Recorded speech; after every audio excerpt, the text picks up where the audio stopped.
The air in the Crimson Coyote saloon was thick enough to taste, a foul stew of cheap whiskey, stale sweat, and the kind of despair that clung to the floorboards like tar. In the center of it all, under the jaundiced glow of a kerosene lamp, the spectacle was laid bare. She stood on a makeshift auction block, a rough-hewn crate that usually held potatoes. Chains, heavy and rusted, bound her wrists and ankles, connecting to an iron collar around her neck. She was Apache, or so the man running the show claimed. Her deerskin dress was torn, her face smudged with dirt and dried tears, but her eyes held a fire that defied the degradation. They were black obsidian, reflecting the leering faces around her without flinching. A silent rebellion in a body that had been forced into submission. At a corner table, cloaked in shadow, a man named Silas watched over the rim of his glass. The whiskey did nothing to burn away the knot in his gut. He'd come to this dusty speck of a town called Purgatory's Gate for one reason: to disappear. To drink until the faces of the dead that haunted his sleep finally blurred into nothing. He was a man running from a name he'd earned and a failure he couldn't outride. The last thing he wanted was trouble. Trouble was what had cost him everything. He took a long swallow, the liquor a familiar poison. He told himself to look away, to let the grim theater play out. The West was a meat grinder. It chewed up the innocent and the guilty alike. It wasn't his place to interfere. "Let's start the bidding, gentlemen," the auctioneer, a portly casino owner named Barlo with a greasy smile and a diamond stickpin, bellowed, "A genuine Apache princess, captured fresh from the wilds, strong, healthy, and ready to be trained. Who will start me at $50 for this fine piece of property?" The word property struck Silas like a physical blow. It echoed in the empty chambers of his soul, rattling ghosts he'd tried to bury for years. He saw another face in his mind, a woman with kind eyes, her hand on a child's head, moments before the world turned to smoke and screams. He'd made a promise then, a promise to protect, and he had failed. The weight of that failure was a physical thing, heavier than the Colt peacemaker strapped to his hip.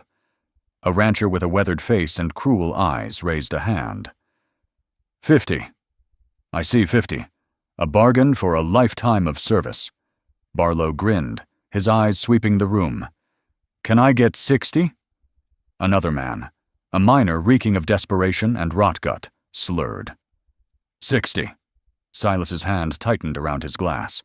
He could feel the familiar cold calm settling over him, the stillness that always preceded the storm.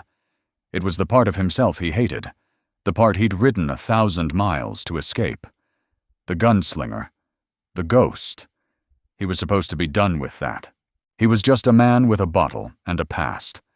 But the girl's chin was lifted, a small proud gesture of defiance that shamed every man in the room. In her unbroken gaze, he saw not a victim to be pitied, but a soul demanding witness. 70, the rancher shot back, a possessive glint in his eye. The price climbed. 80, 90, $100. A sum that could buy a man a good horse and a new start. A sum being offered to buy a human being. The knot in Silas's gut was now a cold, hard stone. He knew what he had to do. It was foolish. It was dangerous.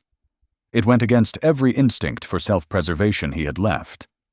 But the lapping flames in the girl's eyes had ignited a long-dormant ember in his own spirit. Barlo's hammer was about to fall. Sold for $100 to Mr. Abernathy. The world seemed to slow down. Silas saw the rancher's triumphant smirk.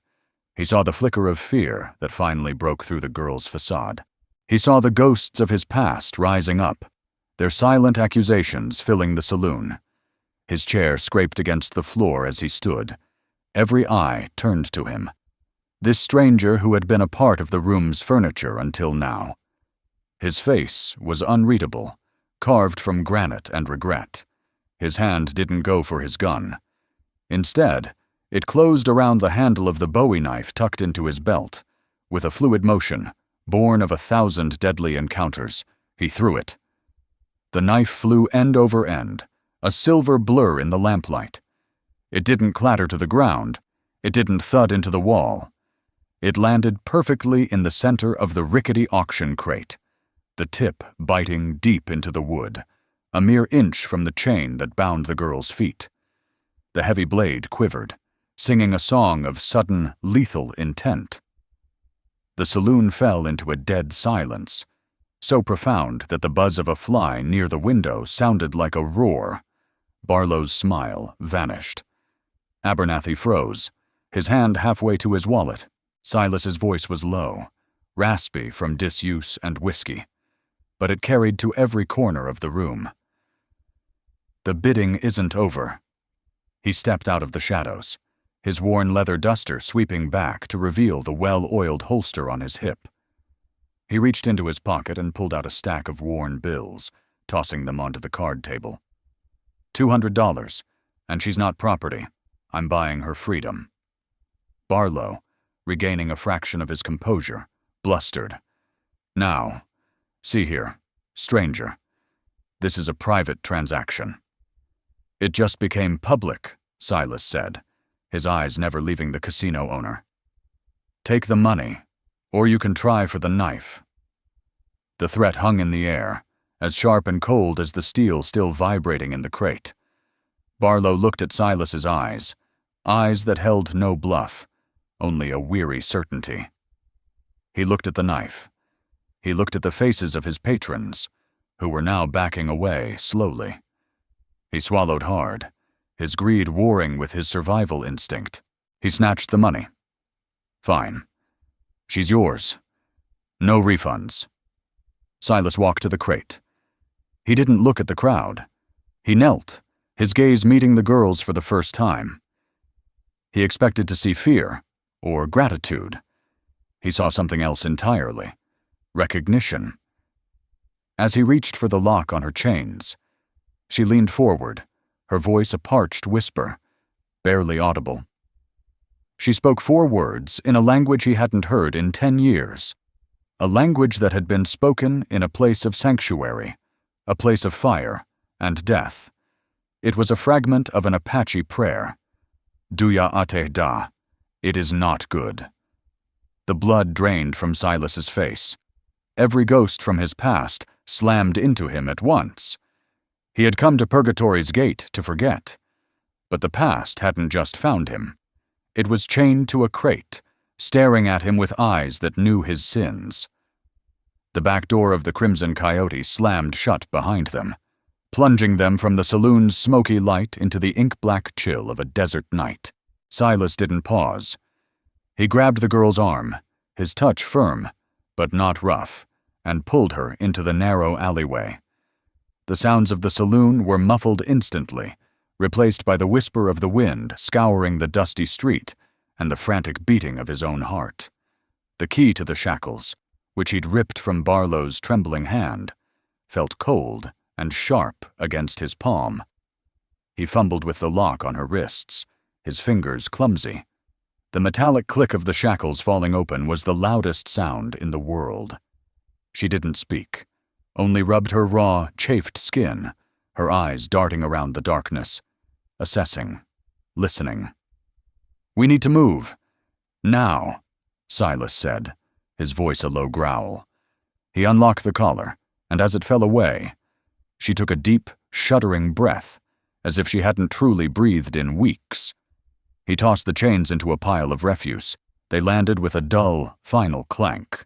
He had 1 horse, a sturdy buckskin named Pilgrim, tied behind the saloon. It wasn't enough for 2 riders to move fast, not for the distance they needed to cover. Barlo wouldn't let this go. $200 was one thing.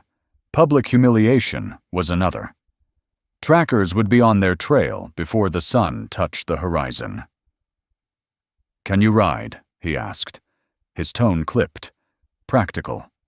She gave a single, sharp nod. Her economy of motion was striking. No wasted energy, No theatrics. Every gesture had a purpose. He swung himself into the saddle and reached down, offering her a hand. She ignored it, placing a foot in the stirrup and swinging up behind him with a practiced, nimble grace that surprised him. She was light, but he could feel the wiry strength in her body as she settled behind him, her hands resting cautiously on his hips. He nudged Pilgrim into a trot, moving through the back alleys of Purgatory's gate, keeping to the shadows.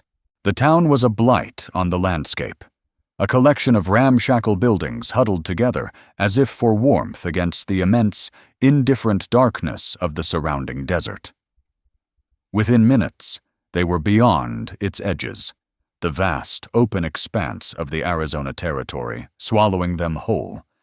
The landscape was a ghostly canvas of silvers and grays under the moonlight, dotted with the skeletal arms of saguaro cacti and the low, dark shapes of creosote bushes. For hours, they rode in silence, broken only by the rhythmic plodding of Pilgrim's hooves and the cry of a distant coyote. The initial adrenaline of the escape began to fade, replaced by a gnawing uncertainty. Silas was a man accustomed to solitude. The presence of another human being, especially this one, was a complication he was ill-equipped to handle. Her whispered words in the saloon echoed in his mind, a key turning in a lock he'd long since rusted shut. Duya ate da. He knew the rest of the prayer. It was a blessing for the dead. Who was she? How could she know it? As the moon climbed higher, he could feel her shivering behind him. The desert air grew teeth as midnight approached. He reined Pilgrim to a halt in the shelter of a small rock outcropping. "We'll rest here for a bit," he said, swinging down. His muscles ached with a weariness that went bone deep. He turned to help her, but she was already sliding off the horse, landing silently on the sandy ground. He watched her for a moment. She stood with her arms wrapped around herself, a small solitary figure against the immense backdrop of the desert. He saw the angry red welts the chains had left on her neck and wrists. They were stark and brutal in the pale moonlight. He untied his bedroll from the saddle and pulled out a wool blanket. He held it out to her. She looked at the blanket, then at his face, her dark eyes searching for something. He kept his expression neutral, a mask honed by years of concealing his thoughts. After a long moment, she took it, wrapping it tightly around her shoulders. He then pulled out his canteen and a small packet of jerky. He handed both to her. "Eat, drink. We ride again before dawn." She took them without a word, sinking to the ground with her back against a rock. She drank deeply, the sound of her swallowing painfully loud in the quiet. She ate the jerky slowly, deliberately, as if reacquainting herself with the simple act of sustenance. Silas kept watch, his gaze sweeping the dark horizon. He felt the weight of her stare on him. He wasn't used to being looked at like this, not with fear, not with anger, but with a quiet, unnerving intensity. It was as if she were seeing past the worn duster and the grim face, peering into the fractured landscape of his soul. He had his own scars, though none as visible as hers. They were etched on the inside, a roadmap of failure and loss. The biggest was a jagged, ugly thing named Saint, Jude's mission, a place he was supposed to have guarded, a place he was supposed to have saved. He had been a U.S. Marshal then, full of conviction and a belief in the law, but the law hadn't stopped the fire. It hadn't stopped the slaughter. He'd arrived to find only smoke, ashes, and the bodies of good people, including a priest who had befriended him and the handful of Apache families who had sought sanctuary there. He had resigned his commission the next day, trading his badge for a bottle. He risked a glance at the girl. Anaba. The name had come to him, unbidden. It was a name he'd heard at the mission. Was it possible? No. The odds were impossible. It had been 10 years. The children would be grown, lost, dead. She finished the jerky and set the canteen down. Her eyes met his across the small, dark space between them. For the first time, she spoke to him in English, her voice raspy, but clear. "You have them, too," she said. Silas frowned. "Have what?" "Scars," she answered, her gaze unwavering. "But they are on the inside. I can see them in your eyes. They are the same color as the desert at dusk, the color of things ending." Her perception was so direct, so unnervingly accurate, it felt like a physical touch. He had built walls of silence and solitude around himself for a decade, and this girl, this stranger he'd pulled from the jaws of hell, had seen through them in a single night. He didn't know what to say. The truth felt too dangerous to speak, and a lie felt like a betrayal of the strange, fragile trust forming between them. He just nodded, a curt, almost imperceptible movement. The desert leaves its mark on everyone.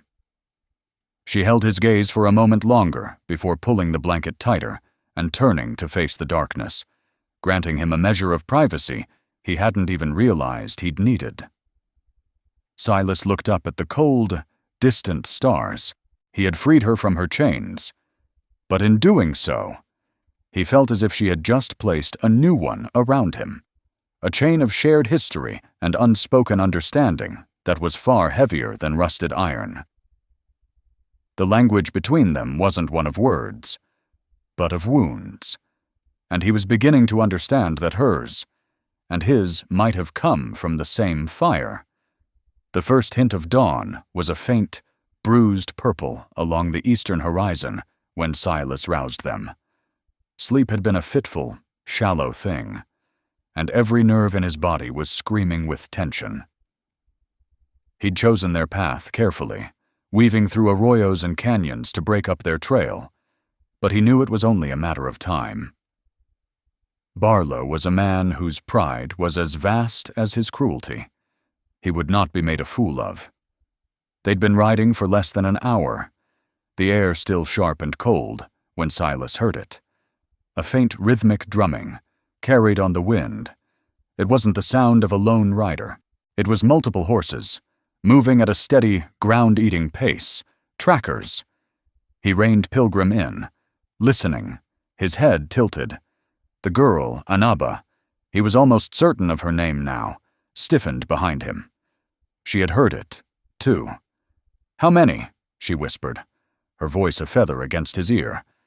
"3, maybe 4, he replied, his eyes scanning the rugged terrain ahead. "They're good. They're gaining on us." Panic was a luxury he couldn't afford. His mind went cold, tactical. He spurred Pilgrim forward, not faster, but toward a maze of rock formations and narrow gorges he'd noted the day before. It was their only chance. In the open, they'd be run down. In the labyrinth of stone, they could make a stand. The drumming grew louder, more distinct. A shot rang out, the crack echoing through the canyons, and a chip of rock exploded from a boulder just to their left. They were closer than he thought. He pushed Pilgrim harder, the horse's breath coming in ragged bursts. They plunged into a narrow canyon, the walls rising steeply on either side, casting them in deep shadow. "Get down," he commanded, sliding from the saddle and pulling Anaba with him. He slapped Pilgrim on the rump, sending the horse galloping further down the canyon as a decoy. He pulled Anaba behind a thick cluster of boulders, pressing them flat against the cold stone. He drew his Colt, the worn metal a familiar and grim comfort in his hand. Moments later, 3 riders appeared at the canyon's entrance. The man in the lead was tall and gaunt, with a face like a hawk and a long-barreled rifle resting across his saddle. Silas's blood ran cold. He knew that man. Jedediah Kane, a former tracker for the army, now a bounty hunter who sold his skills to the highest bidder. A man without a conscience. Silas had crossed paths with him once before, near a place called Hangman's Creek, and the encounter had ended in bloodshed. Jed was relentless. Jed was lethal. "He's in here somewhere." Jed's voice rasped, echoing off the rock walls. The horse went on. "But the man is too smart for that. Spread out. Find him. Barlo wants the girl back. The man, he just wants dead." Silas felt Anaba press closer against him. He could feel her trembling. But it was the fine tremor of a tightly coiled spring, not of paralyzing fear. Her eyes were fixed on the men, her expression one of fierce concentration. The trackers dismounted, fanning out, their movements practiced and predatory.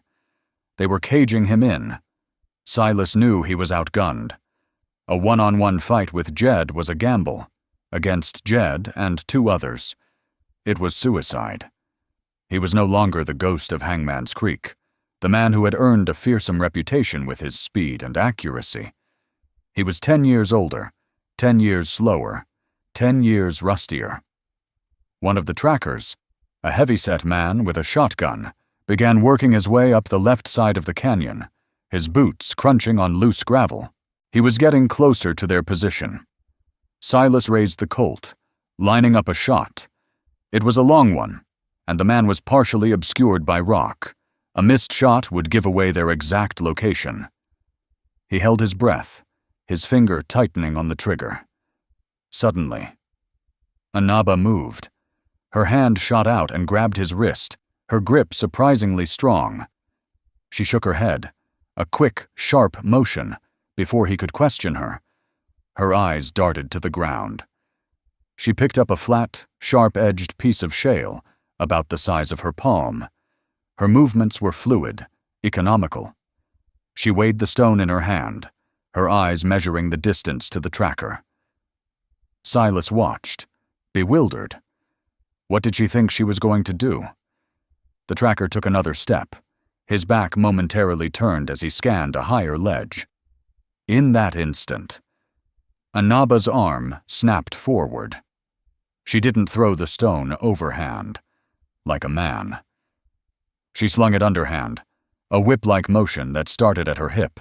The piece of shale spun through the air like a deadly discus, silent and almost invisible against the gray rock.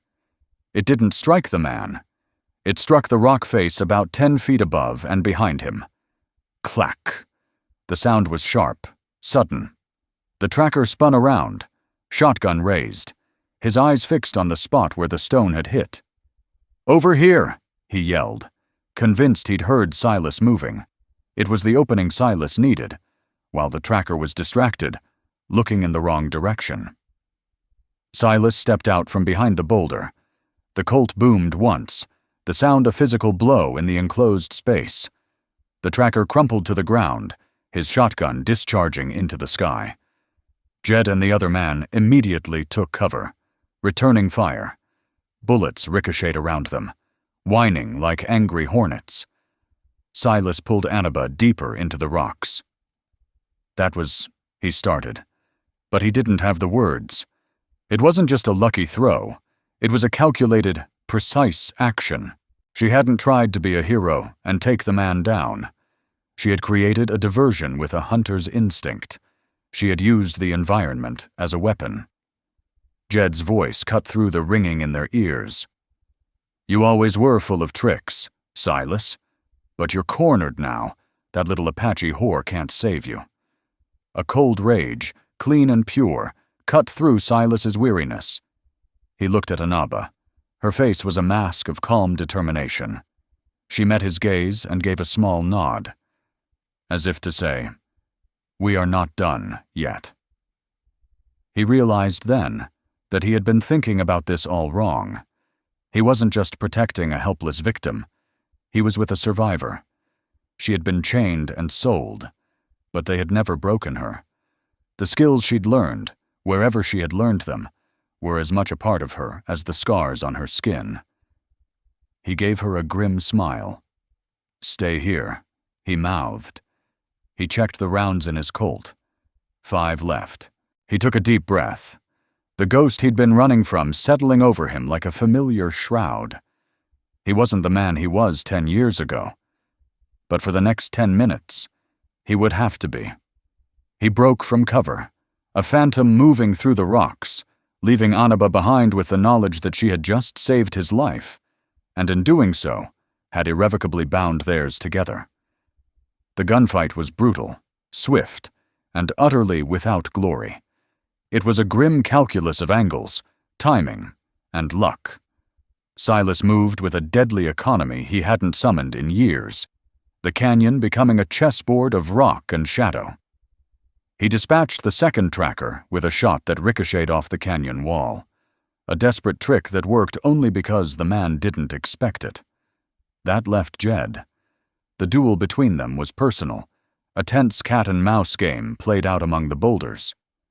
In the end, it wasn't speed that won it, but exhaustion.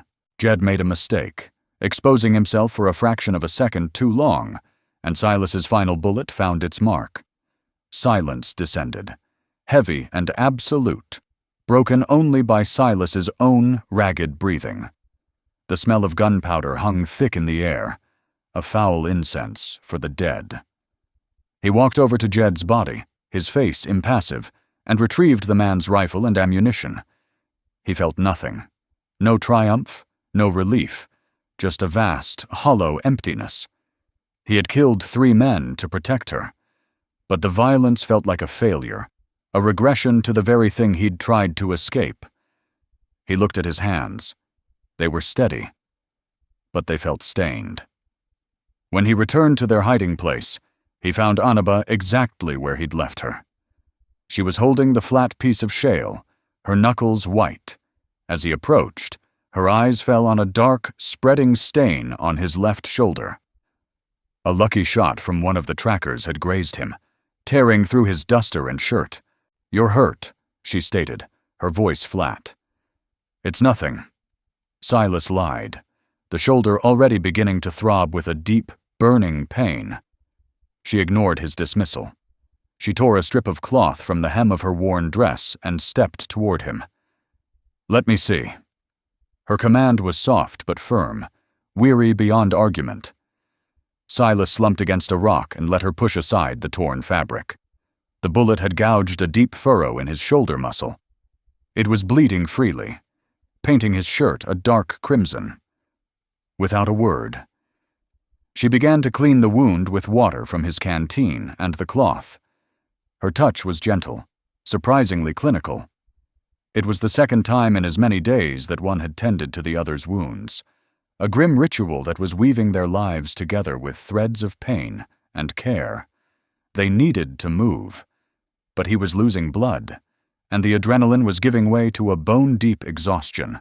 Anaba, scanning the terrain with an expert eye, pointed towards a fissure in the canyon wall, almost hidden by overgrown brush. "There," she said, "a place to rest, to hide." It was a shallow cave, barely deep enough to shelter them from the elements, but it offered a sanctuary from prying eyes.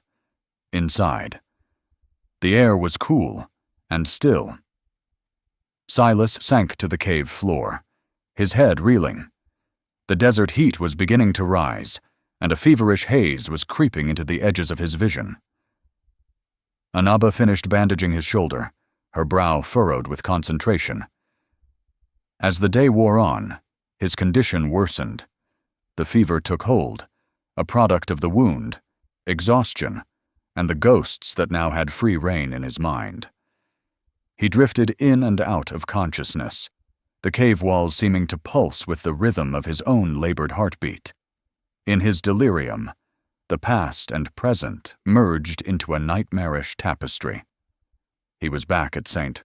Jude's, the scent of pine from the mission chapel mixing with the acrid smell of smoke. He saw the priest's kind face, heard the laughter of the children playing in the courtyard. And then he saw the fire. He heard the screams. In a moment of lucidity, he opened his eyes. Anaba was there, sitting beside him, placing a cool, damp cloth on his forehead. Her face, seen through the haze of fever, was filled with a deep, resonant sorrow. She looked like an angel of mercy from a half-forgotten dream, and the walls he had so carefully constructed around his heart finally crumbled into dust. "I was too late," he whispered, the words ragged, torn from a place of profound guilt. He wasn't sure if he was speaking to her or to the ghosts. "I was supposed to protect them, the marshal. I made a promise to Father Michael. He said the world was cruel, but that St. Jude's was a pocket of grace, a sanctuary." Anaba didn't speak, but her hand stilled on his forehead. She was listening. "The raiders came at dawn," he continued, the confession pouring out of him like blood from a wound. "They weren't just bandits. They were hired. Someone wanted the land the mission was on. By the time my posse got there, it was just ashes. We found everyone. Father Michael, the families, the children." His voice broke. "I heard their names in my sleep for years. Leah, Samuel, Anaba." He stared at her, his fever-bright eyes searching her face. "That prayer you spoke, in the saloon, I heard Father Michael teach it to the Apache children who lived at the mission. A blessing for the souls of the departed." The cave was silent for a long time. Anaba looked down at her hands, which were resting in her lap. The firelight from the small blaze she had managed to start flickered across her features, illuminating the trail of a single, silent tear that traced a path through the dust on her cheek. When she finally spoke, her voice was thick with an old, deep-seated pain. "They did not find everyone," she said softly. "The raiders. They took the children who were old enough to be sold. They separated us. I was sold to a Comanche war band. I escaped. I was captured again. Sold again." She looked up, and her eyes, pools of liquid grief, met his. "My name is Anaba. My friend Leah taught me that prayer. She died in my arms the first winter. The world, which had been spinning, came to a dead, sickening halt." Silas stared at her. It wasn't a coincidence. It wasn't a ghost. It was the truth, stark and terrible and real. The girl he had bought in a filthy saloon, the survivor who had saved him in the canyon, was one of the children from the mission. She was one of the faces that had haunted his every waking moment for a decade. His failure wasn't an abstract concept anymore. It had a name. It had a face.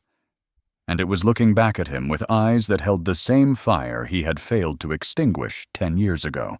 A river of memory and sorrow flowed between them, and in its depths, Silas knew he was drowning. The fever broke with the dawn. Silas woke to the feeling of a clear head and a crushing weight on his soul. The cave was quiet, filled with the soft, gray light of morning. Anaba was sitting by the entrance, staring out at the vast, indifferent desert, a small silhouette against a canvas of pale orange and pink.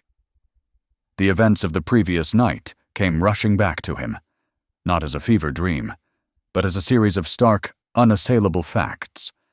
"My name is Anaba." He sat up, his shoulder protesting with a dull, insistent throb. Every muscle ached. He was alive because of her, and she was alive in spite of him. The irony was a bitter pill.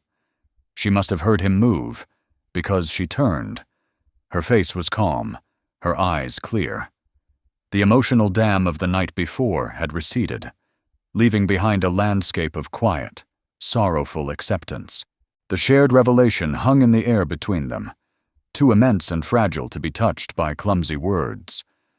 He finally found his voice, raspy and low. "Anaba."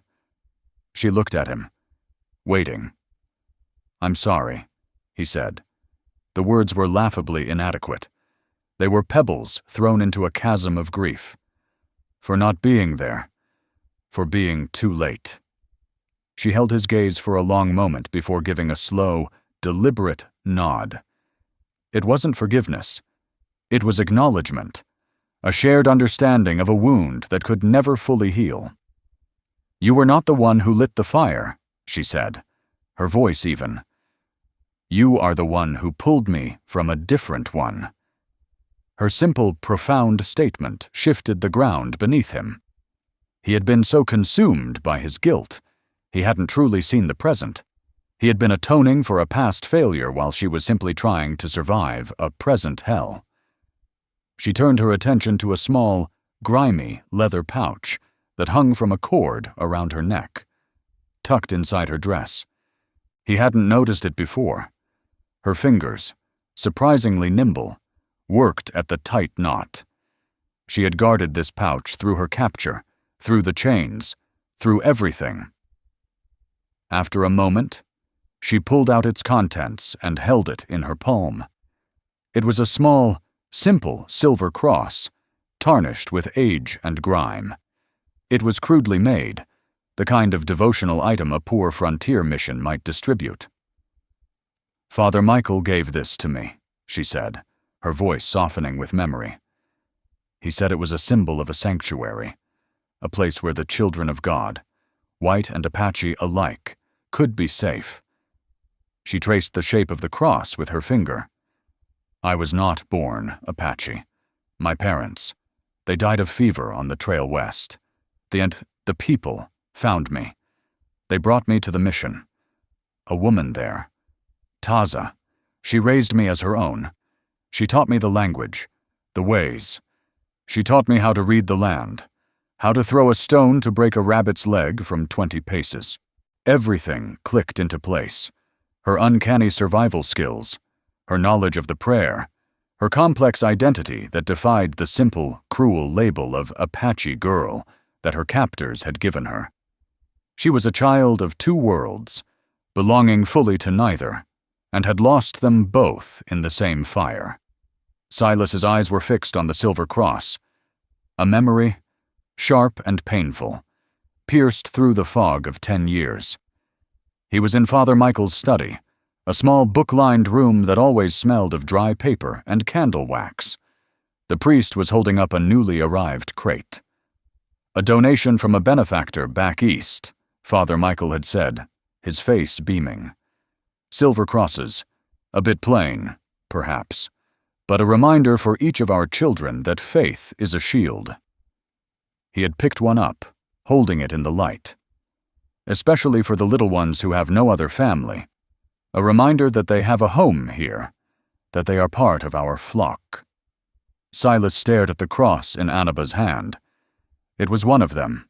The connection was now a physical object, a tangible link to the life he had failed to protect. His guilt was no longer a ghost. It was a silver cross lying in the palm of the girl he was meant to save. This was not a random encounter. It was a reckoning, a chance, however slim, to answer for the past. "The land," Silas said, his voice urgent. "You said someone wanted the land the mission was on. Did you ever hear a name?" Anaba frowned, concentrating, digging into memories she had long buried for the sake of sanity. "The men who came, they were rough, hired guns, but their leader. I remember Father Michael arguing with a man a week before the fire, a well-dressed man who smelled of cigars and sweet cologne. The man wanted the land for the water rights. The creek that ran through the mission property was one of the few that flowed year-round. The man said the mission was sitting on a fortune and didn't even know it." "Did you hear his name?" Silas pressed, leaning forward, his own pain forgotten. Anaba closed her eyes.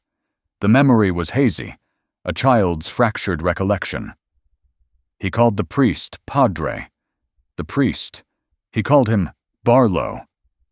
The name struck Silas like a viper. Barlo, the fat, preening casino owner from Purgatory's gate. The man who had chained Anaba to a crate. The man who had put a price on her head.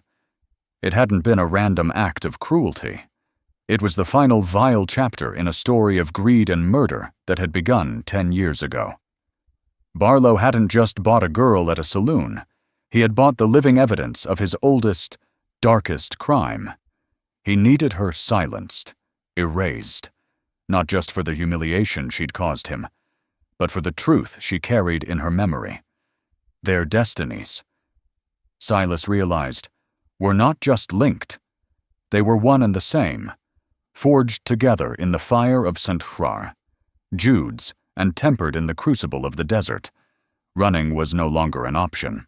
There was only one path forward, back to Purgatory's gate, back to face the man who had taken everything from them both.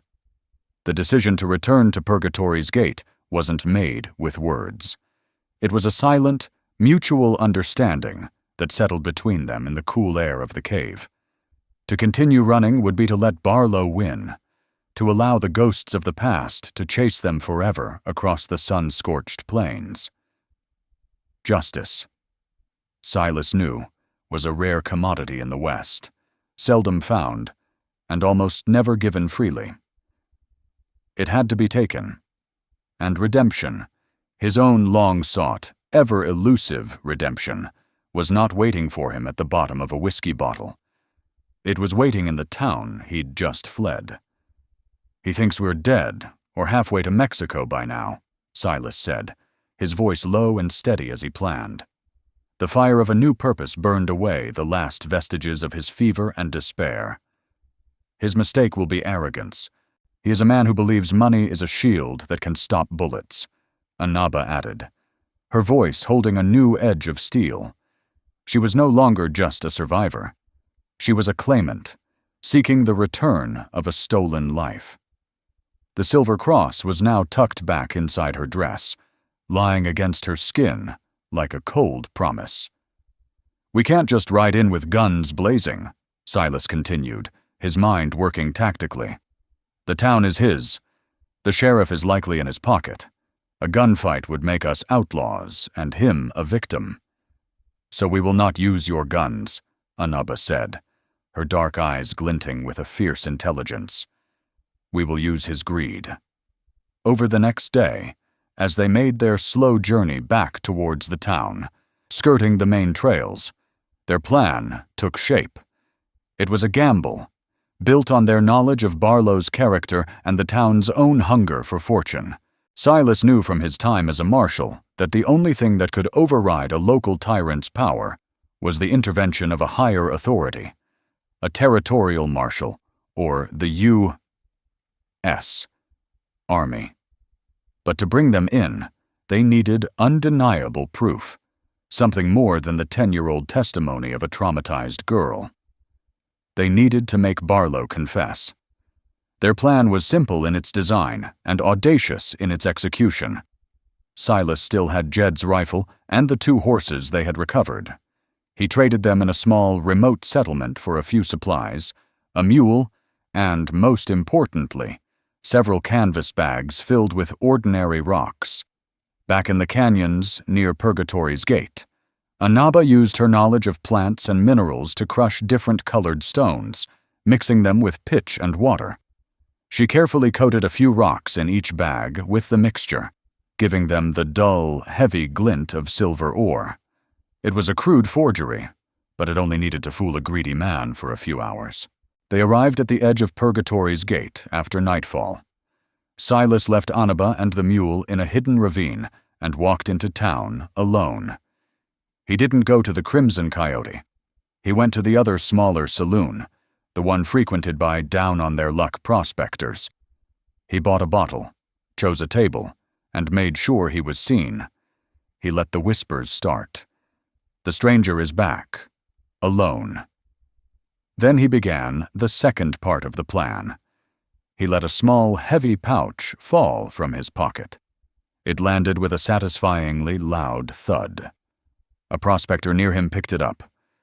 "Mister, you dropped this." Silas snatched it back, his eyes wide with feigned panic. "Thank you. My gratitude." He opened it just enough for the man to see the glinting rocks inside, before quickly closing it and hiding it away. He bought the man a drink, then another, and began to talk. He spoke of a lucky strike in the canyons, a vein of silver so rich it was practically leaping out of the ground. He complained loudly about his partner, a skittish Apache girl who had run off, spooked by his find. He was looking for a new partner, a man of discretion, to help him haul it all out. The news spread through the town like wildfire, just as they knew it would. Greed was a more potent force than loyalty. By morning, half the town was whispering about the stranger's silver strike, and by noon, as Silas sat nursing a coffee in the town's only eatery, one of Barlo's thugs approached him. "The boss wants to see you." The man grunted. Silas was escorted to the Crimson Coyote. The saloon was empty, save for Barlo, who sat at his usual table, a fat cigar in his mouth. "I hear you've come back into some money, friend," Barlo said, his eyes like a pig's, small and greedy. "And that you've misplaced your property." "She ran off," Silas said, playing his part. "No great loss. She was more trouble than she was worth. The silver, though, that's another story." He pulled out the pouch again, letting a single coated rock roll onto the table. Barlo picked it up. He was a casino owner, not a geologist. To his covetous eyes, the rock looked real. He licked his lips. "A strike, you say? Near here?" "Close," Silas said evasively. "I need a partner, a man with capital, a man who can keep things quiet. 50-50 split." Barlo's eyes narrowed. He saw an opportunity, not just for the silver, but to get rid of the man who had humiliated him. "I'll be your partner," he said. "Show me the claim. We'll draw up the papers tonight. Right here. Bring your maps. We'll make it official." That night, Silas returned to the saloon. The room was tense. Barlo was there with two of his men. On the table was a partnership agreement. Silas laid out a hand-drawn map. "The main vein is here," Silas said, pointing to a location in the canyons. "Hidden deep. I left 3 more bags there to mark the spot, hidden under a rock ledge." Barlo's greed was palpable. And the girl. What if she comes back? What if she talks? This was the moment. Silas looked him straight in the eye. "She won't be a problem. The same way the people at St. Jude's Mission weren't a problem for you 10 years ago." The color drained from Barlo's face. The cigar fell from his lips. "What? What did you say?" "I know who you are. Barlo," Silas said, his voice dropping to a deadly calm. "I know what you did for the water rights. And the girl you sold on that stage? Her name is Anaba. She remembers you." Panic and fury warred on Barlo's face. His hand darted for the gun hidden under the table. But at that exact moment, the saloon doors swung open. Anaba stood there, framed in the doorway. She was no longer a frightened, chained victim. She stood tall, the silver cross hanging visibly over her dress, her eyes burning with righteous fire. Behind her stood a tall, grim-faced man with a territorial marshal's badge pinned to his chest, flanked by 2 deputies. "It's over. Barlo," the marshal said, his voice booming in the sudden silence. He'd been waiting in the smithy across the street, listening through the open window, summoned by a letter Silas had sent 2 days prior. He had heard every word. Barlo's silence at Silas's accusation was all the confession he needed. Barlo stared from Silas to Anaba, to the marshal. He was trapped. His shield of money had shattered. With a roar of pure animal rage, he overturned the table and drew his gun, not at the marshal, but at Anaba. She was the source of it all, the ghost he'd failed to exorcise. But Silas was faster. The Colt Peacemaker seemed to leap into his hand. One shot, one single deafening roar. Barlo crumpled to the floor, his grand ambitions dissolving into a pool of blood on the dirty floorboards. Justice served not in a court of law, but in the harsh reality of the West. The silence that followed the gunshot was more profound than the noise it had replaced. It was a silence filled with the weight of a decade of pain, finally brought to an end. Barlo's men, seeing their leader fall and facing the unwavering gaze of a territorial marshal, wisely dropped their guns. The town's complicity, its willingness to look the other way, lay exposed under the stark kerosene light. The marshal holstered his pistol, his eyes moving from Barlo's body to Silas, then to Anaba. He nodded slowly, a gesture of grim respect. "Your letter said you'd deliver a confession. Silas, I'll be damned. You always did have a flair for the dramatic." He looked at Anaba, his expression softening. "As for you, miss, my office will see to it that you're given whatever you need. Safe passage. A stake to start over." Anaba stepped forward, her gaze sweeping over the saloon, the gawking faces now peering through the windows, the body on the floor. She looked at the marshal, her voice clear and strong. "Thank you, Marshal, but my passage is already safe, and my stake is my own." Her eyes found Silas's across the room. She had reclaimed her name, her story, her agency. She needed no one else to give her a future. They left Purgatory's gate the next morning, just as the sun was beginning to burn the chill from the desert air. They left behind the whispers, the blood, and the ghosts. They didn't look back. They rode east, away from the scenes of their respective nightmares, with no destination in mind but away. After several hours, they stopped on a high mesa that overlooked the vast territory. The world stretched out before them, a stunning panorama of red rock, purple shadow, and endless sky. The air was clean and sharp. It felt like the top of the world, a place where a person could breathe for the first time. They stood side by side, not speaking for a long time, letting the silence and the immense space wash over them.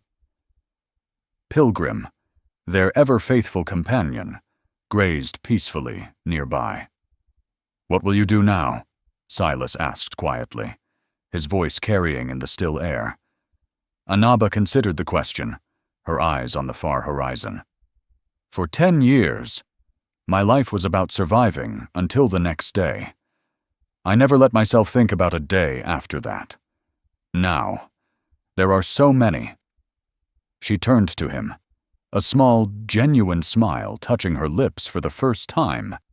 It transformed her face, chasing away the last shadows of grief. "I will find a place where the earth is good for growing things, where the water runs clean. I will build a home, not a sanctuary to hide in, but a home to live in." "And you?" "Silas?" she asked, her gaze gentle but direct. "Will you keep running from the ghost of Hangman's Creek?" Silas looked down at his hands. They had brought death, but they had also brought justice. They had tended to her wounds. They had held the reins that led them both to this moment of peace. He was still the man who had failed at St. Jude's, but he was also the man who had kept his promise to Anaba. Perhaps redemption wasn't about erasing the past, but about learning to carry it with grace. "No," he said, the word feeling solid, real. "I think that ghost died in the saloon last night."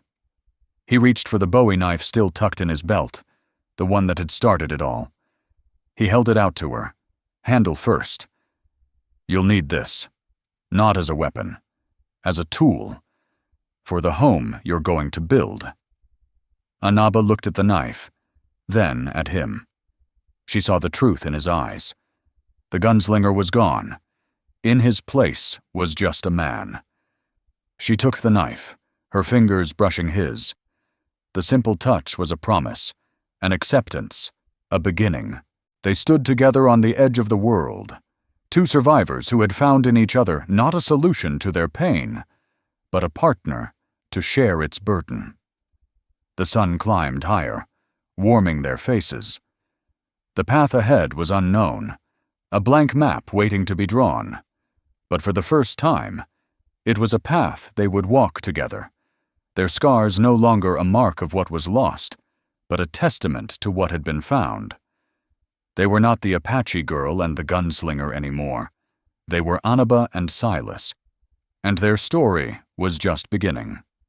In the great silent ledger of the West, most stories are written in blood and then erased by the wind. They are tales of violence and survival, of boom and bust, of men and women broken by the unforgiving land or their own desperate ambitions. The story of Silas and Anaba will not be found in any history book. Their names will not be carved into any monument, but their story remains. It is written in the way the light falls across a hidden canyon, a silent testament to a moment of sanctuary. It echoes in the quiet strength of a desert flower blooming from the unforgiving rock, a symbol of resilience in the face of brutality. It is a reminder that the West was more than just a battleground for land and gold. It was a crucible for the human soul. It was a place where redemption could be found, not in a blaze of glory, but in a quiet act of compassion. Where love could bloom, not in spite of the scars, but because of them. Their journey from that mesa was not the end, but the true beginning. They built a life carved not from the violence of the world they left behind, but from the peace they cultivated within themselves and with each other. Theirs is a quiet legend, a whisper on the wind, a truth understood by the ancient, watching stones and the endless, arching sky, that sometimes the greatest treasures in the West were not the veins of silver hidden in the earth, but the rare and precious veins of grace found in the human heart.